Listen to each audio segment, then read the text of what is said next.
Hello and welcome back to Chasing Green Arrows. I have with me, as usual, my co-host, Mr. Abrar Aziz. How are you doing, man? I'm good. How are you? I'm doing well. Sorry about that Arsenal loss, but they played well. Yeah, I think it's a process, bro. It's a process. I was happy with I was happy with the performance. Yeah, So usually back in the day when we go to City, that was a clear loss. It was just a matter of how many goals we lose by. We just won, and we kind of were enough of a threat to have them worried in at a few instances at least. So that's all I care about. yeah, definitely. There was an improvement. And United winning 4-1. You'll be in a better mood this week. How are you? I'm good, man. In a good mood. I have to say though, I mean, Don, the one time I tried to do something nice for you, it didn't work out. So I guess this is not supposed to be, right? So I'm just gonna go back to picking against the Gooners. You guys disappointed me. Yeah, so as long as you keep picking against them and we win, I think that's fine. Okay, that's how it's gonna work. All right, fair enough. So today we'll be discussing the Liverpool versus Everton game, the Merseyside derby. A lot of drama in this game. It ended 2-2. First, your initial thoughts on the game. There was the injury to Van Dijk, potential red card for Pickford, and then a red card for Carlson, and then a disallowed goal. Don, your thoughts on this game initially?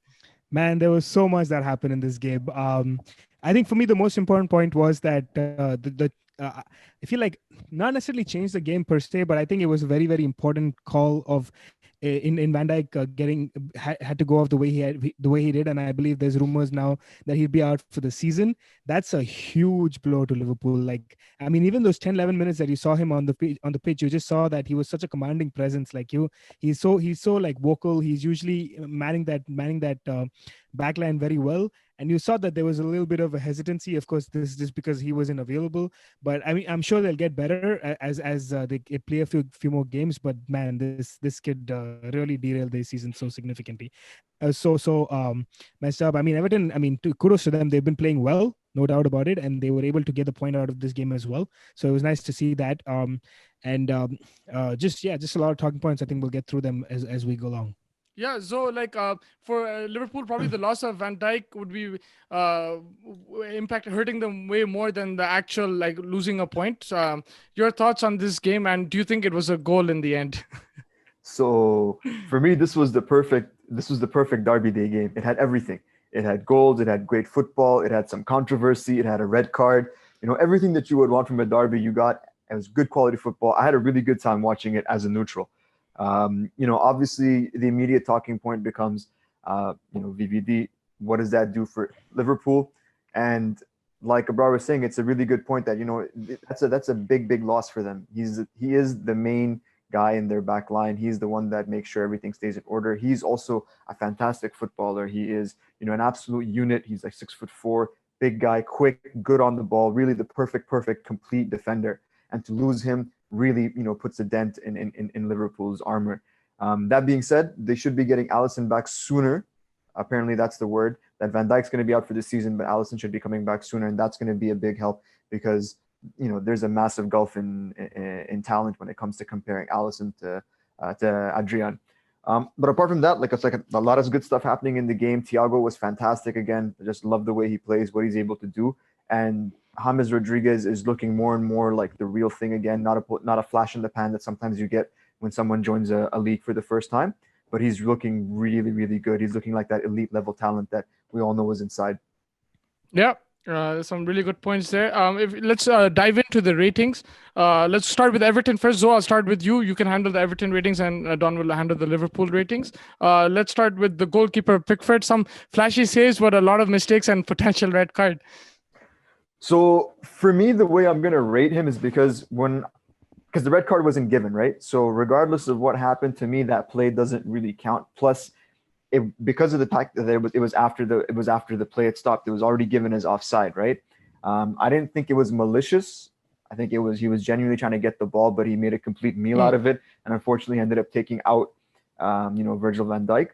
That being said, he had some really good saves, man. He had some really good saves in this game. I thought that he showed the good things about him. A lot of his, flaws have been coming into the spotlight recently, but today was a game where he showed what he's capable of doing. Some really good, top corner saves, getting down quickly. I think that, the two goals that counted that he conceded, were not really his fault. The first one, the Everton defense fell asleep and let Robertson, slip Mane in. It's a banger at close range, nothing to do. And then the same thing for the second one with Yerry Mina, setting up Salah perfectly, better than any Liverpool player could for that rocket into the bottom corner.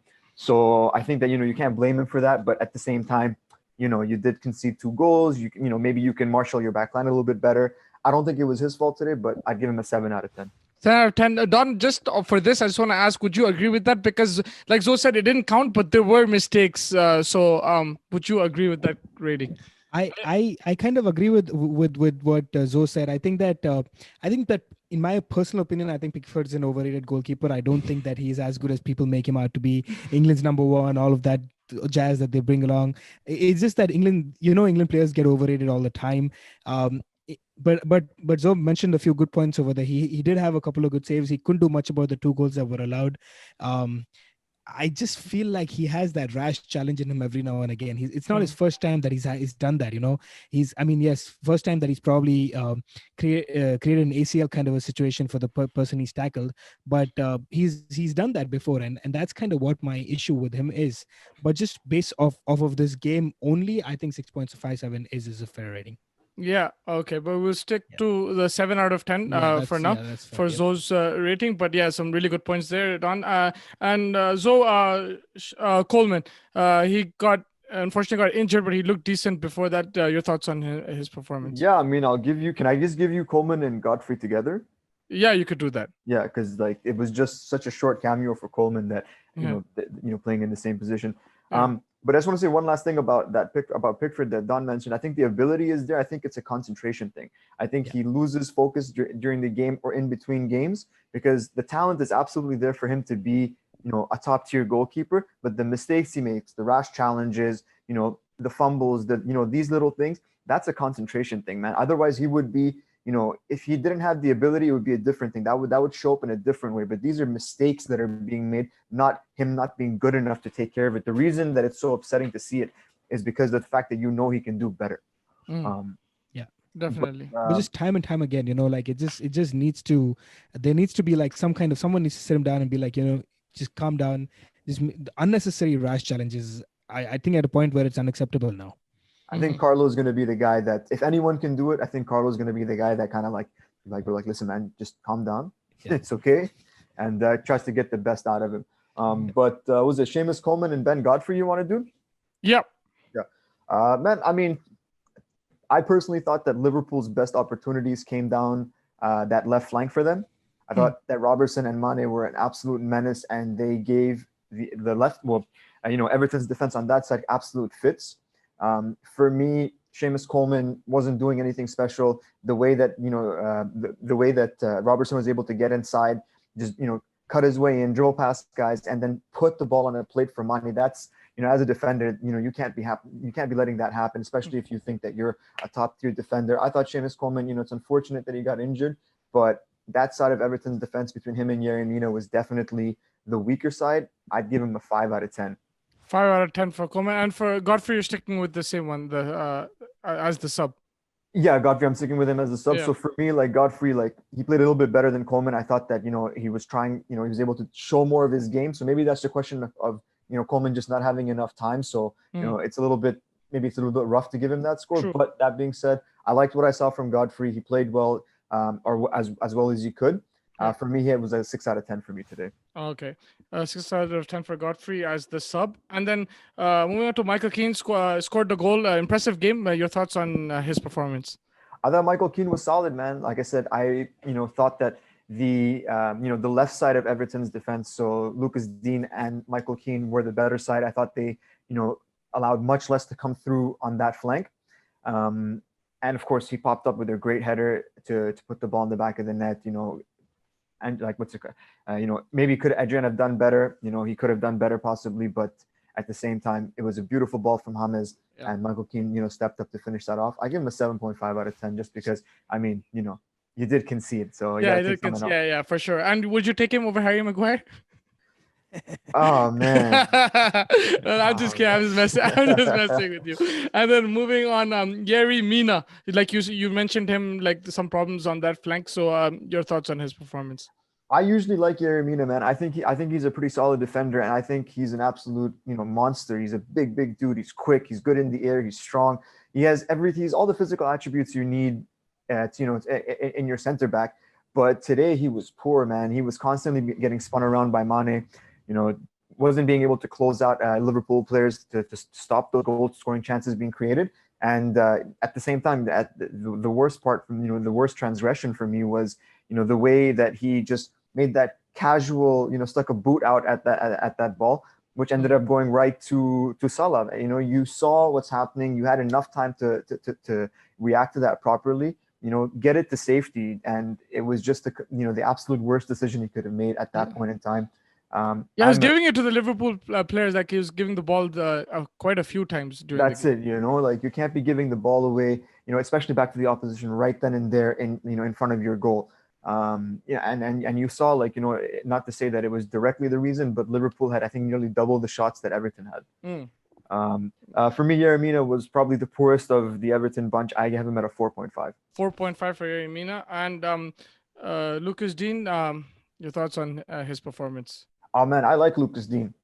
I think he's solid, man. He's really good, especially on the attacking end. Yeah, he whipped in a nice cross in the game. Yeah, whipped in a lovely cross to set up Calvert-Lewin. Set up Calvert-Lewin. Thanks. Yeah, but he's always it's also about the runs that he makes. He's always willing to make that run on the overlap to get himself forward to really present himself as a legitimate outlet. And you could see the way that James Rodriguez was finding him. Just putting him through with these lovely weighted through balls just to get him going, and then have him run at the at the opposition defense. And he's solid defensively as well. He has enough pace to track back. He communicates well. He puts in a good shift and tries to keep that flank secure. I thought he was great today. I have him at 8 out of 10. 8 out of 10 for Dean. And then moving on to the midfield, Allen's performance. So Allen was good today. I thought that this was a game that was, kind of chaotic, and in that sort of thing, the midfield a lot of times tends to get, bypassed, overran a little bit. I think this was valid for both teams, where both teams' midfield, players could have done better, and tried to exert more control. I didn't think that was there on either side. I think that Allen, kind of did what he does, but was nothing spectacular. Was trying to get the job done, got beaten a few times, got caught out of possession a few times, but other than that, he had a decent day at the office. I'm at a 6 out of 10. 6 out of 10, fair enough. And Doucouré? Honestly, it's a lot of the same for me with Doucouré. Yeah. Did his job well in bits. Could have done better at other parts. Again, Doucouré is there. He's a ball-winning midfielder. He's there to give you some muscle in midfield. Give you some steel, and I feel that he could have just done better with a few things. It wasn't his best performance. It wasn't his worst. Again, it's a 6 out of 10. 6 out of 10 for Doucouré. And Andre Gomez, probably the weakest out of the lot? So Andre Gomez is interesting. Yeah, generally speaking, Andre Gomez is sort of the weakest out of the lot, but I did see some nice flashes in his game during this one. And it was about the way that he was linking up with James Rodriguez. That sort of connection was beginning to form, and I could see that he was making simple passes, but he was making the right decision in those instances to play James in and really get him going. Of course, you can always want more from him, and I think that he does have more to give. The level of talent that he has, obviously, coming back from that injury took a lot out of him. Playing in a pretty whack Everton team last year, that didn't help either. But he probably is the weakest out of the three, but I saw enough positives to maybe be a bit generous to him and give him a 6. 6 for Gomez. And then moving to the star of Everton, James Rodriguez. What can I say, man? He's been he's hit the ground, sprinting. He's controlling that midfield, man. He's controlling that midfield. He's, meshed into this team so well. There were doubts about how well he would be able to integrate, how he would adapt to the Premier League. But honestly, it looks like Carlo's got everything covered, man. He's brought him into the team and made him fit in such a way that it looks like he's been playing in the Premier League for time. And what he brings to this Everton team, that cutting edge that he brings, is so beautiful to see, because it's something that they've always lacked. They've never had someone that can do that for them, that can just create something out of nothing, and that really turns them into this attacking threat that's so fluid. They're not predictable, they're not stagnant. Again today, the way he was switching playing the ball from the left to the right to the left, that cross to Richarlison that Richarlison put against the post, that was beautiful. What he did, and then a way more simple thing, that little through ball to play Lucas Dean through so that he could set up Calvert-Lewin. Wonderful, just simple but beautiful football. And then of course he has such a huge bag of tools that he can go to and pull something out of the bag from. Again, wonderful performance. I have him at an 8 out of 10. 8 out of 10. I think that's fair enough. And then the man who's in red hot form, Calvert-Lewin, scored a goal as well. Your thoughts on his game? This is who is this guy, man? Who is this guy? Where was this guy all this time, man? It's like, you think he's benefiting from James? Like, I think he's benefiting from James, and I think he's benefiting from for just the way the team has been set up this season. The new players that have come in, the support that he's gotten, and the way that Carlo is doing things. I think it's really changed things around for him. Because he used to score goals in flashes, but now he's really consistent. So it could be the link-up play which is helping him for sure. It could be the link-up play, and it could also just be, like I said, you can't understate the importance of someone like Carlo coming in and putting an arm around him and being like, listen, lad, you've got so much talent. Just do this little bit extra to become that, to realize your full potential. And now we're seeing it. And he's got springs in his legs, man. He gets so much airtime every time he goes for a header. Could he have done more? I thought he was a little bit wasteful. Great movement. He had that wonderful touch to bring down the ball. Could have done a little bit more with it at certain points. So I have him at a 7.5. 7.5 for Calvert-Lewin. And Carlson hit the post, almost got a penalty, and then the really, really rash tackle. It was a very dangerous tackle, ridiculous. But your thoughts on his performance? Yeah, so Richarlison was probably the weakest out of the front three for me today. He has tons of talent, oozing with it. He can be super classy when he wants to be.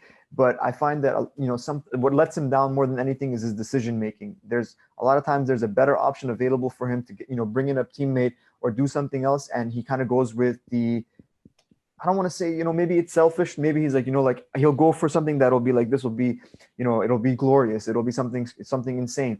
But it's like, there's a better option available to you and you're not playing it. And, of course, the red on Thiago, that was pretty nasty, man. That was actually really, really nasty. I think that going studs up like that, you got to think it's malicious. Even if you're saying, oh, I got hurt and this and that, I don't know, man. I don't buy it. He fell down straight after that, but even before the replay, it looked like a red. Bro, you saw Thiago got up before him. Thiago ate that tackle, got a little bit of treatment and got up. And Richarlison's on the ground, huddled up. Oh, no, woe is me. But yeah, man, 5 out of 10, man. 5 out of 10. 5 out of 10. Yeah, Carlson, just a real quick point. Sorry about that, but Carlson just reminds me of a Pogba, like that talent oozing, but that inconsistency is just so frustrating. I'm sure you guys can relate to it because you know that he's a capable player, but like every time he comes up on the pitch, he'll give you those moments where you're like, wow, and then he's like, oh my god, like that kind of like two very really different frustrating, kind of, man. Yeah, he's that kind of a player. Those moments of craziness, like that's what it is. And you've seen him do some magical stuff as well every now and again, but just far too few to kind of give him that benefit of the doubt, so that's unfortunate with him. Yeah, definitely. I think that wraps up Everton's ratings. Zoe, thank you so much. That was some great valid points. Don, you stay here, Zoe. Don't go anywhere. Yeah, because I wanted to say, Don, before I start the ratings, imagine James Rodriguez in Arsenal, man. The amount of goals Aubameyang would be scoring. So I have a counterpoint to that. I think that so that's what I'm saying. So we do have Ozil, and today Per Mertesacker just came through. Just Per Mertesacker came through and said it's just not footballing decisions. It's not because he's not performing. So apparently there is 100K bonuses that he gets that per few games or something that he plays, and they're trying to Ozil, yeah. So they're trying to penny pinch right now, I think, and that's kind of what they're doing. So they're not playing him because they don't want to spend that extra money on him. And it's lacking because Ozil would have been a perfect bring in at the 70th minute kind of guy for the City game to just at least get us that 1 point that would have been big. And I'm sure knowing Arteta, I'm sure he realizes that. And with Thomas Partey, I probably starting more games. I think that we'll start to look a little bit more fluid. But I can go on for this all day, and both of you guys will probably not agree to some of the points that I make. So I think we'll stick to that when that actually does happen. But I do believe that someone like a James Rodriguez or an Ozil is a good plan B to kind of keep in your armory. I asked about one player and you talked about another player. I'm just saying because we have that kind of talent sitting in Yeah. in our house already. We kind of don't need like an James Rodriguez. If you really want to use him, you can use Ozil. That's what I'm trying to say. That's Yeah, it. true, true. No, Just fair, like 20, 25 minutes off the bench, I think it'll make sense. fair enough. And then, okay, moving on to the Liverpool ratings, Don. We'll start off with the goalkeeper, Adrian. I mean, he's no Alisson. We know that's a weak spot now for Liverpool. Your thoughts on his performance? So I think that a lot goes on in his head now because of the errors that he's been making. I just feel like he seems a little shaky every now and again. Poor guy. I mean, I feel bad for him because we've seen this in the past with some of the goalkeepers that Liverpool has had before Alisson came and really stamped his authority over there. But he just reminds me of some of those guys back in the day. And plus, he has the added pressure, the expectations to fill those boots, right? Like, exactly. So. And I don't think he's ever going to. So I think he has to start thinking differently. He just needs to be like, okay, you know what? I'm good at this. I'm going to stick to doing the things that I'm good at. So he still seems a little shaky, but you have to give him credit. He made a couple of good saves, like the one from Calvert-Lewin from close range. That was a good save. I'm going to be nice to him. I'm going to give him a 6. I'm not gonna give him. Yeah, I think that's a fair assessment. 6.5. I'll actually give him a 6.5. Poor guy. I think six. Terrible. I think I'm just gonna be nice to him. I feel like he's already going through so much. He definitely was shaky. I want to be. I'm telling you, he doesn't watch this, so it's fine. You can. That's fair. Okay, let's stick to 6. 6 out of 10 for Adrian. Yeah, and moving on to Trent Alexander-Arnold. Man, going forward, this guy is such a treat to watch. Defensively, I don't know, man. I think he's a little bit he's found wanted sometimes. Like I just feel like he's out of position. I don't want to say that he's not defending well. I think he's doing pretty good. But he's handling both sides well. But I think that there is a little bit more that he needs to do defensively going forward. There's no doubt about it. I mean, the kind of crosses that he puts in, the pace that he has, it's just unmatchable. I think he had he had an okay game. I think he could have done a little bit better defensively, and that's why I'm kind of cutting a few points off. But I think a 6.5 for him. 6.5 for Arnold. And Matip. So Matip, so this is he's coming back from an injury. It's his first kind of full start and everything. So I think he had a pretty good game. He took care of Calvert-Lewin pretty well overall. I mean, yes, Calvert-Lewin scored a goal, but I think overall, I think he did a decent job. So I'm going to give him a 7 on 10. 7 on 10 for Matip. And for Van Dijk, I don't know if you can give a rating, but you can just your thoughts on that injury, and then you can replace him with the sub. Yeah, I think overall, like Zoe did, I'm just gonna give them both kind of a 6 on 10 because Gomez and Gomez. The most important thing for me is now to see how Matip and Gomez kind of partner up, because they'll be the top 2 guys going in, because with Van Dijk kind of out for the season, I just need to see how these guys kind of handle who's going to take the lead. I mean, Van Dijk was that main guy, so will Matip kind of step up? He did to an extent do that in this game. So I think I want to see him. I want to see him really step it up. It's a good chance for him to really show who's boss, and kind of command that back line, and make minimize Van Dijk's absence as much as possible. It's going to be interesting to see how they go. But I think they had a decent game, both of them, moving from this one. Yes, sir. And so as a question. So I want to ask this question to both of you. Do you think that now that there's pretty strong rumors coming out that Van Dijk's going to be out for the season? He's done his ACL and he's out for at least half the year. Do you think Liverpool goes into the transfer market for a short-term solution, someone on loan or on a 1 year? Yeah, I think in January they'll probably have to try for a Koulibaly or a Upamecano. Otherwise, I don't know what you guys think, but I think the Premier League, they'll be second favorites. They won't be favorites to win without Van Dijk or a proper. Because for me, the only issue is that you go for like a Koulibaly or someone of that level. That's a lot of money for someone that you're bringing in as a short-term solution when you have someone that's going to be coming back. Again, it depends what version of Van Dijk comes back from the injury, because you never know with an ACL. But you can still think that you're going to be getting at least 80% of them back, right? Hopefully. The thing is, if you're asking will they, I don't think they will, because of the reason you said, because it's too much money for a short-term solution. But I think they should, because without him, I don't see them winning the league. Don, do you agree with that? So I kind of agree with that. I think that this really opens up the season like no other.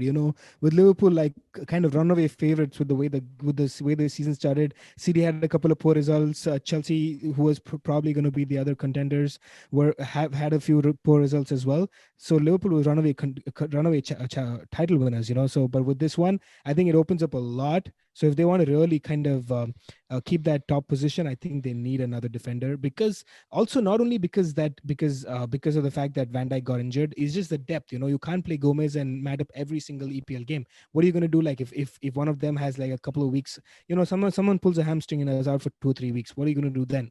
Who's your fourth backup? You really don't have that one. Who, at least none come to mind, like who's really been there and played of the stature of an EPL. It's a difficult game to play at the highest level. And Liverpool, with the way Klopp sets his team up, they need that kind of pace, they need that kind of understanding, and there's a lot of energy that goes into every single game. So if you so that kind of you need a top level player to be Yeah, able to perform on that level. So we that's kind saw of what I'm thinking. we saw what happened with Man City when Laporte got injured last season. The title was gone. So I just feel a repeat might happen with Liverpool, Yeah. but you never know. But yeah, that's what I just feel, a gut feeling. Yeah, the only good thing, and this is being very harsh, but the only good thing is it just opens up the season completely. Like, I mean, Liverpool's not favorites anymore without Van Dijk. Yeah, It for just sure. makes that Like, thing. I mean, City, of course, is probably a close second. They'll be happy with this. I mean, not happy for the injury or anything, but they'll be happy. Like, the season's opened up. Chelsea will probably start to get excited.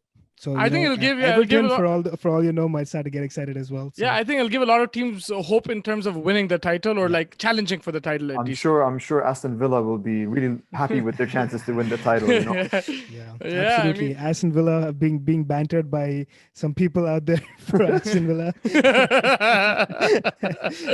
I'd like to make that comment towards the end of the season. for sure. And then moving on, let's go. Robertson, Don. Oh, Robertson had a very good game. I think he made Seamus Coleman look very, very ordinary for that short while that he was there. He kept running, making him look so poor. Oh, I think, man. and that beautiful pass as well to Mane to set up the first goal. I think that was brilliant as well. I think he had a very, very good game. I'm going to give him an 8.5. 8.5 for Robertson, despite Yeah. conceding 2 goals. Yeah, because I think, like I said, I mean, attacking wise, I think he was very, very Yeah, good. And there was, I think the 2 goals kind of was the issue, was because Van Dijk was not there and Matip and Gomez are kind of starting to get their feet in, and this is going to be a long-term solution now, of course, for them. So it's just, when you have such a big voice go out, I think a couple of goals, I think they still did well even after losing him so early, I think. Yeah, and then actually, just a quick question on that. Like, do you think now with Van Dijk injured, these guys need to fall back a bit, or they have to play the natural game? I think Arnold and Robertson. I think Klopp will expect nothing less from them. I think they will keep going attacking wise. I think the Fabinho's role becomes a slightly more important now. I mean he's been doing an incredible job.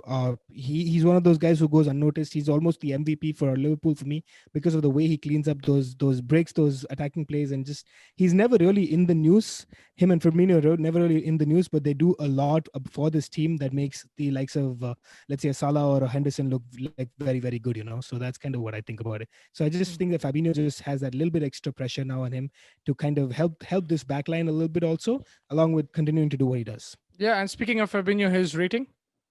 I mean, he's solid job today. He goes under the radar. I just mentioned that also. He breaks out almost every attacking play. I mean, yes, still Liverpool did score 2 goals, but I think he did a very good job for his part of the game. I think 7 on 10. 7 on 10 for Fabinho. And Thiago, some beautiful passes to unlock the Everton defense. He looks like a proper baller. Your thoughts on his? Absolute baller, man. Absolute baller. It just pains me to see such a beautiful player in like a team that's not Arsenal. Would you have him rather than Ozil? Absolutely.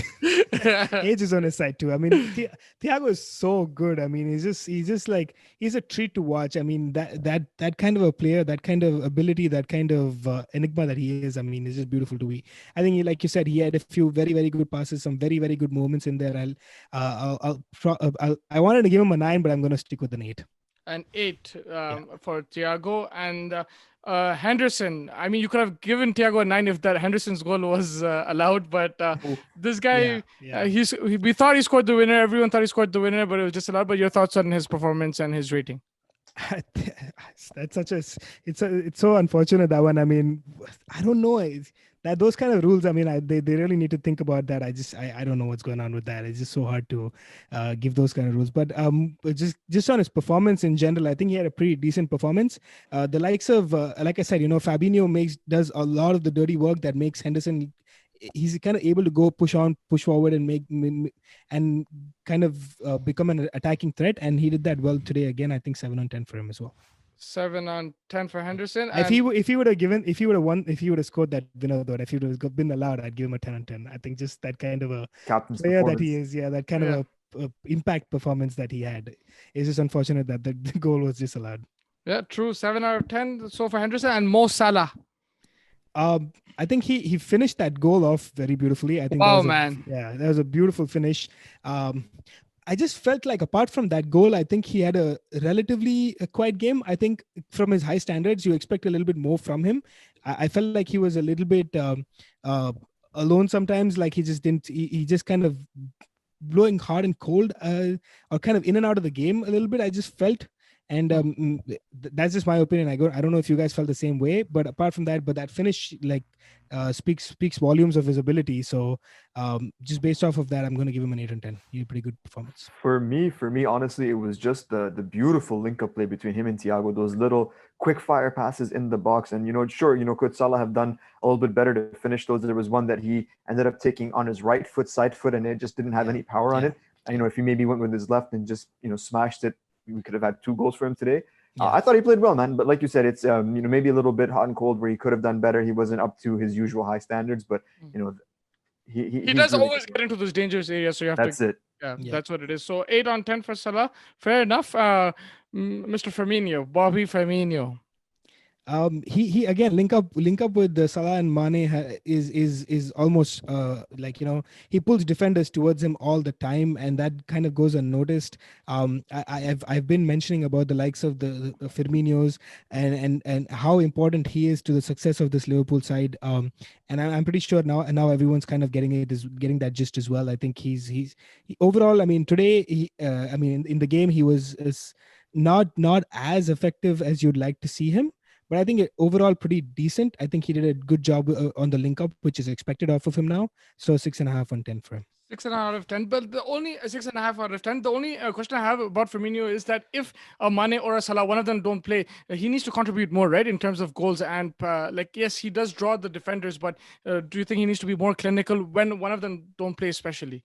I think so. I think that is the extra element that he now needs to start building to kind of add that a little bit more of an attacking threat, and maybe just be a little bit more, with a lack of a better word, selfish, so to say. If he can just get some more goals and gets a couple more goals in. I mean, he doesn't score that many, but that's because maybe Klopp is expecting a little bit less from him, and that's why you see the bulk load of goals that Salah and Mane score, just because he's doing that. But I just think that a few more, and just for his own confidence, and just kind of adding that extra element to his game to be able to kind of get a goal out of nowhere would really help this Liverpool team to get that extra dimension. If he scores like 10, 15 a season, that's all you need from him. Exactly. Yep. Absolutely.